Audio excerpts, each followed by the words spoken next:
Unsa may buhaton sa mga dato aron makasulod sa gingharian sa langit? Una, ang mga dato angay magbantay nga dili mahimong ulipon sa bahandi. Dili nila angay hutdon ang ilang panahon ug kusog sa pagpangitag kwarta.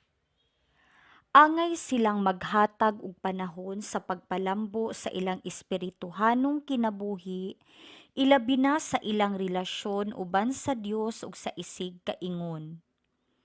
Ikaduha, ang mga dato angay magbantay nga dili mahimong laog.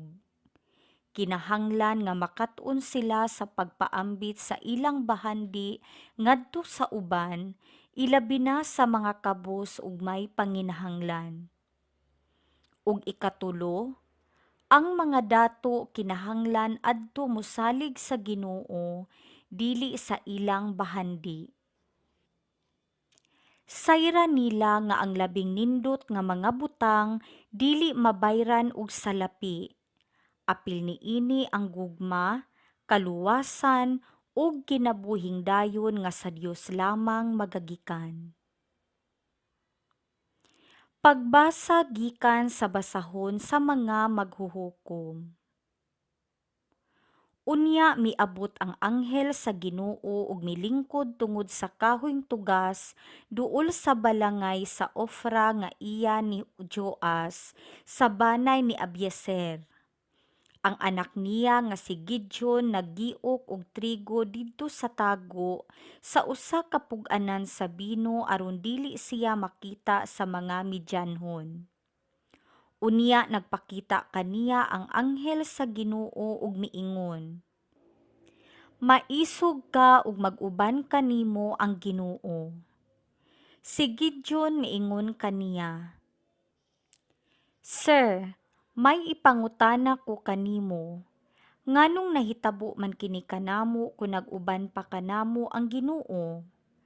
Hain naman ang mga milagro nga matud pa sa among mga ginikanan, gibuhat sa Ginoo, labi na kadtong pagkuha niya kanila gikan sa Ehipto. Apan gibiyaan kami sa Ginoo ug gitugyan ngadto sa mga Midyanhon. Unya giingnan siya sa Ginoo. Lakaw ug gamita ang tanan mong gahom ug luwasa ang Israel gikan sa mga Midyanhon. Ako gayud ang nagsugo kanimo. Ug mitubag siya, apan Ginoo, unsaon ko man pagluwas ang Israel? Ang pamilya ko mao ang labing mahuyang sa banay ni Manases ug ako ang labing ubos nga sakop sa akong panimalay. Ug ang Ginoo miingon kaniya, mahimo mo kini kay tabangan ko man ikaw. Mabuntog mo ang mga Midyanhon sa labing sayon nga paagi sama nga usara sila katawo. Si Gideon mitubag, kung nahimuot ka kanako, hatagi akog prueba nga ikaw gayud Ginoo maoy nagsulti. Ayaw paglakaw hangtod kadalitan ko ikaw ug pagkaon. Siya miingon, magpabilin ako hangtod nga mahibalik ka. Unya si Gideon misulod og naglutog na tingkanding ug naghimog pan gikan sa harina nga walay patubo. Gisulod niya sa basket ang karne ug sa kulon ang sabaw ug gidala niya ngadto sa anghel sa Ginoo nga didto tungod sa kahoy nga tugas ug gidalit kaniya. Unya giingnan siya sa anghel. Ibutang niining batuha ang karne ug ang pan ug ibubo niini ang sabaw. Ug gibuhat kini ni Gideon. Gikulit sa anghel ang karne ug ang pan pinaagi sa tumoy sa lipak nga gikupta niya. Migula ang kalayo gikan sa bato ug nasunog ang karne ug ang pan. Unya nahanaw ang anghel. Unya mituo si Gideon nga anghel sa Ginoo ang nakita niya ug tungod sa kahadlok miingon siya, Ginoong Dios, nakita og gikaatubang ang imong anghel, apan giingnan siya sa Ginoo. Ayaw kalisang, dili ka mamatay.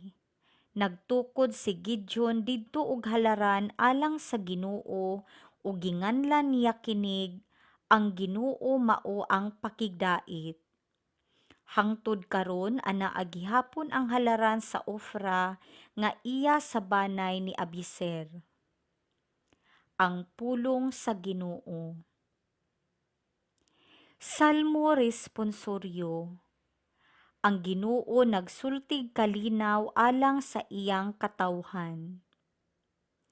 Pamation ko ang gisangyaw sa Dios, ang Ginoo kay nagsangyaw siyag kalinaw alang sa iyang katawhan, ug sa nagatuo kaniya ug kanila nga nagabutang diha kaniya sa ilang paglaom. Ang Ginoo nagsultig kalinaw alang sa iyang katawhan. Ang kaluoy ug kamatuoran nagatagbo, ang katarong ug kalinaw maghagkanay. Ang kamatuoran mugitib gikan sa yuta, ug ang katarong mudung-aw gikan sa langit. Ang Ginoo nagsultig kalinaw alang sa iyang katawhan. Ang Ginoo muhatag sa iyang mga kaayuhan, ang atong yuta muhatag sa iyang abot. Ang katarong maglakaw sa iyang atubangan, ug ang kaluwasan diha sa iyang pagaagian. Ang Ginoo nagsultig kalinaw alang sa iyang katawhan. Ang santos nga ebanghelyo sumala ni San Mateo. Unya miingon si Jesus sa iyang mga tinun-an. Sultihan ko kamo nga malisod kaayo sa usa ka dato ang pagsulod sa gingharian sa langit. Sultihan ko pa kamo. Mas lisod pagayod sa usa ka dato ang pagsulod sa gingharian sa Dios kaysa usa ka kamelyo paglusot sa lungag sa dagom. Sa pagkadungog niini sa mga tinun-an, nahibulong sila pag-ayo. Pusa nangutana sila. Nan, kinsa raman di ay ang maluwas? Si Jesus mituto kanila ug mitubag. Kini dili mahimo sa tawo, apan mahimo sa Dios ang tanang butang. Unya miingon si Pedro, Ginoo, among gibiyaan ang tanan ug misunod kami kanimo. Unsa may among mapaabot? Si Jesus miingon kanila, isulti ko kini kaninyo. Iniglingkod unya sa anak sa tawo sa iyang mahimayaong trono diha sa bag-ong kalibutan, kamong napulog duha ka tinun-an, mulingkod usab sa mga trono aron paghukom sa napulog duha ka banay sa Israel. Ug ang tanan nga mibiyag balay, mga igsuon, amahan, inahan, mga anak, o mga uma tungod kanako, makadawat og labaw sa usa ka gatos ka pilo ug hatagan pagayod siyag kinabuhing dayon. Apan daghan nga karon nag-una maulahi ug daghan nga karon naulahi mahiuna. Ang Ebanghelyo sa Ginoo.